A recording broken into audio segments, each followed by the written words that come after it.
It's Monday, October 1st, and I'm your host, Paula Hersey. On today's show, we headed out to the transfer station to get all the information on the recycling changes, and we hear from the town manager on the economics of trash. Here's some news you can use. We have more construction starting this month. DPW will begin roadway improvements on Smith Street in Hyannis on Tuesday, October 9th. Improvements include pavement milling, drainage structure adjustments, new granite curb, sidewalk improvements, and a new asphalt pavement road surface. Work is expected to be completed by Friday, October 26th, weather permitting. Vehicle access during construction operations will be restricted to one lane. Motorists are advised to seek alternate routes to avoid construction work. Operations will start promptly at 7 a.m. and run until 5 p.m., after which time traffic will be opened back up onto both lanes of the roadway. As always, please slow down and use extreme caution when traveling through the road construction areas and follow posted safety signs. Do you have questions on what to recycle at the Barnstable transfer station? What plastics or paper to put in which container? Channel 18 went out to the transfer station to talk to Supervisor PJ Kelleher to help you make the recycling changes easier for you and your family. Change is hard. We know that. So we're out at Barnstable Transfer Station today talking to PJ Kelleher, who is the supervisor here at the transfer station, and looking for you to start separating your recyclables. PJ, this has been coming for a little while. Tell us why. It's been coming for a little while because, as everyone knows, we are single stream, but the market for single stream has, in lack of a better term, it pretty much collapsed. We're trying to separate it at the facilities and market it so those facilities can stay in business just isn't feasible anymore for them. So we have been trying to get by, but it's at that point where we need to make a change to help us out. Right. So from single stream, we put all of our recyclables in one bin. Now we're going to start to separate again. And this is where some confusion with our residents are. And let's clear that up for them. So let's start with corrugated cardboard. That was always separated. Corrugated cardboard, we already separate that out. That is not changing. The locations are staying the same on that. So all the corrugated cardboard you've done in the past is still the same cardboard you're putting into the bin, starting October 1st. Right, and give me a little example of corrugated cardboard so people know. The easiest way for corrugated cardboard is your Amazon boxes. Okay. If you took the box, when you open it up and you look at the flap, and inside the flap you see the wavy ribs, that's considered corrugated. Okay. It's the easy way to tell. If you can't tell from the edge, give it a tear and you'll be able to see the waves. If it doesn't have those ribs, it's a paperboard, regular cardboard, which ends up in another one of our new containers, mixed paper. Mixed paper, that always makes people's heads explode. What is mixed paper? Mixed paper is a mixed bag of tricks. It has anything you can think of for paper: office paper, newspaper, the Stop and Shop flyers, the mail you get. That all goes into the mixed paper bin. Magazines? Magazines, same thing, right into the bin. Envelopes with cellophane windows? If you could rip the cellophane window off, put that in the trash. It's that thin film plastic that is the biggest enemy when it comes to recycling. Okay. If that could get pulled out as best you can, you don't need to, if you can come off one fell swoop, put it into your trash, that'd be great. And then take the envelope, throw it right into the mixed paper bin. Okay, we have been separating tin and aluminum for a little while Yes. here, so let's just review with folks what is acceptable for metal and tin. Yeah, starting July 1st, a few months ago, we started taking the metal and tin cans out of the single stream. For a variety of reasons, they carry weight to them.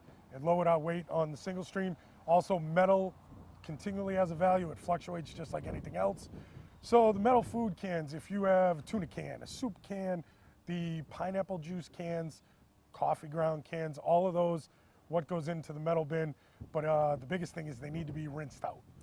You have to rinse them out, give them a wash through, then throw them into the bin. If they're wet with water, that's not the big deal. It's the food residue and all that that causes, like anything else, mold, stickiness, and then that can contaminate the load. Not to mention critters. Yeah, and problem we're running into right now is the ones that people aren't washing out are attracting bees this time of year. So we're doing what we can. We're trying to come up with some new ways to keep the bees away. So, be careful as you come up to the bin. We're working on it as we speak to try and make it better for everybody. Okay, and labels on cans, is that okay? If you can peel it off with anything else, it's great. If it's stuck with the glue, you know, it's stuck. There's It's really stuck. not much you can do. Right. Okay, so we've done mixed paper, we've done corrugated, we've done aluminum and tin, and oh, everybody's favorite, plastics. The biggest question we've been getting on the phone calls and emails is plastics. All your plastics, 1 through 7, are going to go in the bin. There's a couple things, everything with plastic, there's always something. There's Right. always a exception to the rule. Styrofoam by name, there's all the technical names. That's the name everyone knows it by. The packing peanuts. Those are plastic, but they are not recyclable. Those are a big contaminant. Right now, there's no if to get them recycled. Unfortunately, they do end up in the trash. That's where we need you to put them. Okay. The bulky rigid plastics, big wheels, little kid playhouses, the 5-gallon buckets, those don't go into the plastic bin. Those go into our demolition pile. So if you do have those items, stop at the gatehouse. As with our demolition, if they are very large and have a lot of weight, there may be a charge to them. Without seeing the items, we can't really give an idea on it. But stop at the gatehouse, they'll direct you where to put them. 5-gallon buckets though, with the big thing is reduce, reuse, recycle. A 5-gallon bucket, you can use it for tons of stuff. You can use it to carry your recycling in. Yep. Most of them have a handle. You use it, dump it. You can use it for our food waste. Bring it in, dump it, especially if it has a cover, to be a great way to do it. So a 5-gallon bucket can be reused, which reduces the recycling of it. Right. Now, a question that we've always come across as well is that under the recycling number, sometimes there's little words like PETE. Mm-hmm. What do those mean, and is the item still recyclable? I can't recite them to you right now, but that just describes the type of plastic it is. HD, EP, if I get the numbers right, high density polyethylene plastic. Right. But if it still has those letters, is it still recyclable? Still recyclable. Okay. Any questions, you can always ask one of the attendants we have. Feel free to give us a call. But there is a beautiful website, Mass DEP just started, recyclesmart.org. It has a little clip that describes what's going on with the recycling, and it has a tab on the top called Recyclopedia. Open the tab up, you can type in whatever item you have. It gives you a list as you're typing, like in a search engine, and then it tells you whether it's recyclable, what you can do with it, or it even gives other uses you could have for it. That's fantastic. One last thing, because I don't think we talk about it enough, is that you are composting food waste here. Yes, food waste is something we started last year. It has picked up a lot of steam as this year's gone on, as people realize we have it. It's covered by your recycling sticker. It's covered by the trash sticker. You're allowed to use it. It's on our recycling line. It's the very last shed on the line. We have on the website items you can put in there. And essentially what it is, your food scraps, your table scraps. If you can, I'll give you the ways people do it. They have buckets they use that they put it into. They put them into large Ziploc bags, put it in the freezer till they can come in. And then we have giant toters in there. Drop the food waste in. We do put a trash barrel there in case you brought it in a plastic bag. You can throw that into the trash. And we have Watts Family Farm that comes, picks it up. They end up turning it into compost and reusing it for the items that they do at their facility, from animals that they have to regular old compost. But really, what we can do is start to reduce and renew, and obviously recycling, it will be a change, but you guys are going to have some containers here for folks that haven't gotten the message yet? Yes, we are still going to keep open 2 single stream containers for a period of, say, 60 days. We're going to work on phasing them out as, the people start to notice how we do it and get their setup at home, how they're going to do it. And we'll start phasing them through, and then after 60 days, we're going to be completely separating everything out. Fantastic. Thanks so much, PJ. No problem. Have a great day. Recycling changes at the Barnstable Transfer Station are set to begin today, October 1st, and Town Manager Mark Ells joined us in the studio to talk about reducing, reusing, and recycling our waste stream. Changes coming to recycling. Here to talk trash with me, Town Manager Mark Ells. Mark, how are you today? I'm well. How are you? I'm well. So you have one happy camper here that single stream is no longer going to be accepted. 60 days or so as we get into the new separation. But why don't we give residents a little overview on how this change came about? Well, the change is a result of the market for recyclable products changing. And so over the last several years, most communities have moved to what you've referred to as single stream, which means everything that's recyclable can be thrown in together, and then it goes to market, and that market sometimes has the ability to sort it again, but in general, they can sell it as a secondary product to be recycled into something else somewhere in the world. Well, almost a couple of years ago at this point, that began to change, and those markets changed. And they began saying that single stream wasn't a product that they could use. Therefore, what you see us doing is responding to that and going back to a sorted recycled product that will separate out all the things. If you've participated in recycling for a while, this won't be new. This will be the way you used to do it, which is glass. I'm not sure if they go, you'll have to ask PJ Kelleher when he's in here visiting with you about, is it clear and then separating into the colors of glass. Certainly corrugated, newsprint, some plastics, tin and metals, not scrap metals that you throw in the scrap metal pile, that's different. These are tin cans primarily. And I'd have to find out what other products may be out there. For years we didn't allow, when we had sorted, we had no market for miscellaneous paper, for example. We had no market for certain number plastics. And actually we were quite strong in the recycling market, even though a lot of people argued with us that it made no sense to do the sort of manual effort to sort that our facility did. But you know what? We always stayed in control in the event that the recycling market changed. We don't have that control anymore because we went to single stream. Now the market drives us, and we react to the market versus us having sorted this to a point where we can say, hey, you know what? We're going to take this commodity over here. We're going to sit on glass for a while and store it. And we've had to do that. In my involvement with solid waste, at times I've seen us hold different commodities, different recyclable products till a market recovered. I've seen us hold them as much as 18 months. It becomes a storage capacity at a certain point. Certainly a health issue. You don't want to create problems there. But so we're going back to a sorted environment. We're going to keep some bins in for the people who forget for about 2 months, and then you're not going to be able to do that anymore. Meaning you're not going to be able to bring in single stream, mix all your recyclables together and throw them in one bin. That market doesn't exist. Right. And part of that market as well was sometimes the approach of the person who was recycling, thinking that they could throw all sorts of different things in there. So the single stream had become contaminated. Real people actually separated that stuff as well. So that stream as a contamination, there were things in there that didn't belong.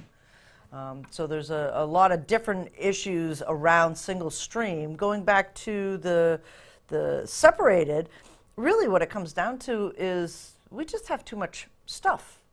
Yeah, we need to rethink this one right from the beginning of our thought about what we do with the products we buy, and then kind of those secondary issues that come after buying a product. And for me, this is about reducing the waste stream, reusing the waste stream, and then recycling the waste stream where possible, and then whatever's left you throw away. Right. And you've got to pay a tipping fee to dispose of that. It can either be, as long as it's a licensed way, typically it's incinerated at a waste energy facility. So, in some sense, even a waste energy facility is reusing it to create electricity. It's not recognized as a recyclable though. So then we back up and we think about each of those. And I think we need to have discussions with our residents about, and this isn't just Barnstable, this is everywhere, Have discussions with people about what you're buying. I gave the example at town council where purchasing off the internet's wonderful, but now I get a big box with a whole bunch of plastic stuffing in it, with a little box, or sometimes the product, like I'd buy it off the shelf, but sometimes not. Sometimes a little box and then the product, depending on what it is I'm buying. That's a lot of additional material. Now, corrugated, which is typically the outer box, can be recycled. Good. Got to separate that out. Plastics inside. Maybe we can, given that so many people are doing this, we should see if there's a market to recycle stuffing in its various forms. There must be, especially the ones that are full of air. They're like little balloons, little pillows. We pop those, they go in the trash. Right. People were throwing them in the single stream. No, that's trash. But think about this. So that's one example of modification. You could buy reduction. local. You could buy local well, and not have it. I'm not trying to discourage purchasing on the internet because there's huge benefits to that as well. So, but we need to think about this and then what we do with it. The same as going to the store and buying something. And do you need to buy products with all the packaging? Every product you buy always has a customer satisfaction contact, email or telephone or whatever. You ought to just ask, because ultimately, you buy a plastic container of deodorant, you don't need the box around it. It might make it better for shipping or storage or information or prettier, but you don't need it. You can buy the plastic container. Yep. If you go to the dollar store, that's how they come. None of them have that packaging. You know why? Because it's less expensive. So we as consumers need to think about the products we're buying, the waste that we're producing as a result of the products, and then we just need to make decisions. The decision that you can't make without ramifications is, well, I'm just going to do it and throw it away and not expect to pay for it. You're going to pay for it. You're going to pay for it up front, and you're going to pay for it on the back end. If everybody's okay with that, I think the regulators aren't. They don't want to see waste streams increase. But as a consumer, you could make that decision. So coming back to your first question, why did this all happen? The recycling market changed. Even though you call it recyclable, you really have to go down the line and say, okay, how are we recycling this? Well, we're not. So then what's really happening? It's probably being thrown away. Right. That's the truth. Yep. Because if there's no market to be recycled, unless you can sit on it for a certain amount of time, wait out the market, and then bring it back when the market re-emerges, the stuff's going to get thrown away. Right. So right now we're paying $56 maybe a ton for waste. For the single stream to get rid of that, last count it was I think $109 or $110 a ton. Wow. And it's not being recycled. So where's it going? So we're paying more, and I don't know that it's being recycled. They may try. They may try to sort it and bring it to market. But if it's contaminated like you just described, meaning you didn't take all the milk out and everything's wet, or there's food residual on it, or they threw a bunch of containers that are kind of the plasticky looking frozen containers in there. And none of that was recyclable. Food waste, milk, freezer boxes that you have. The little pillow None of those things were you just said. recycling to begin with and shouldn't have been in the waste stream, but they're in there.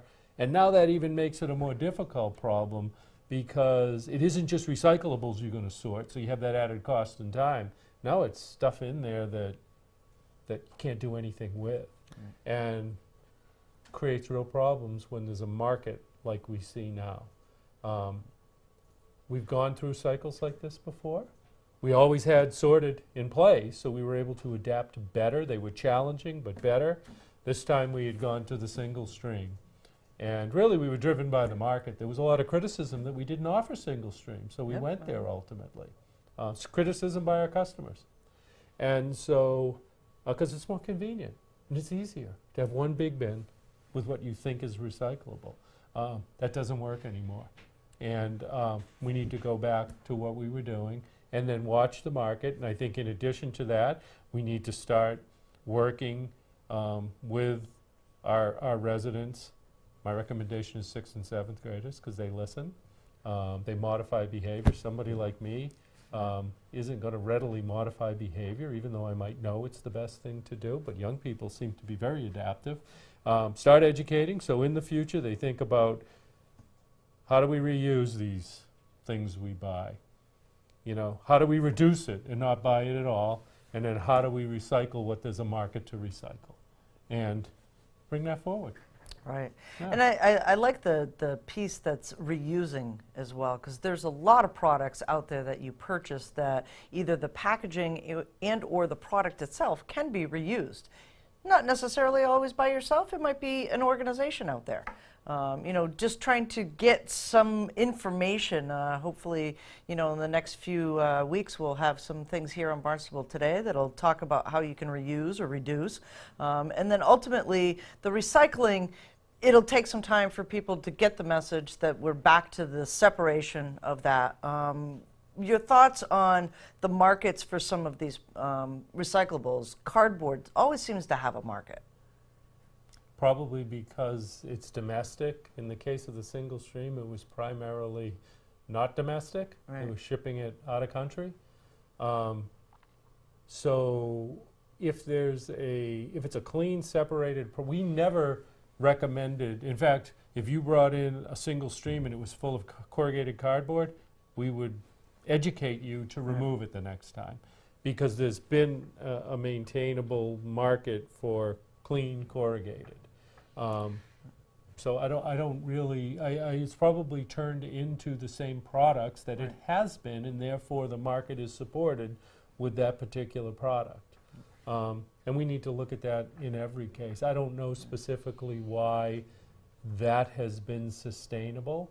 I'm assuming that there's reuse opportunities or recycle to reuse, meaning they're producing it into something else. Or the same thing.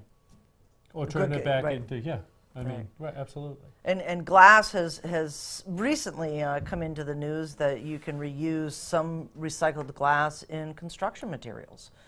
So there seems to be some market for that. I mean, I studied that almost 40 years ago when I was going to school for engineering. So, I mean, that's not changed. What, you know, the reality of it is when you turn to a customer and you say, okay, we can do this. We can utilize these products, take them from the waste stream, utilize them in lieu of something else. Then the next question is, okay, well, how much will that product with the recycled cost versus how much with sand or whatever you're replacing with glass, how much will that cost? And am I willing as a consumer to bear that cost? So there's another decision point, again, as a consumer, that we have a tremendous amount of influence over. Not a lot, people don't sit down and think through that a lot of times, just because why would they, unless they're tasked with trying to manage that issue. But that's truly what it comes down to. All of this is driven not only by being very conscious of the environment and trying to do the recycling aspect correctly, but really trying to quantify, you know, the dollar and cents costs are easier to add up. The non-monetary stuff is tougher, and that's a big issue when we're looking at the environment. We got to really look at both. But at the end of the day, is the consumer willing to bear the cost? And if they're not, then what? You're going to force them to do recycling programs, and then they're going to look to subsidize that because the consumer doesn't want to pay for it, but the regulator's telling you have to do it. So then we're going to take money from where to subsidize that? And is this effort a greater priority than that other area? Because we only have so much money. And that becomes a big part of managing the issues. So. Right. So first off, reduce. Absolutely. Right? Then reuse. Yeah, I would encourage it. And then recycle. Yep. Excellent. Where markets allow. Where markets allow. Absolutely. Excellent. Thanks so much, Mark. Well, thanks for having me. Here's a look at next week's meeting schedule for boards, commissions, and committees.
comments, suggestions, accolades, connect with us on Facebook or Instagram, email us, or send us an old-fashioned note by carrier pigeon. Channel 18 works for you. I'm Paula Hersey, and thank you for watching Barnstable Today.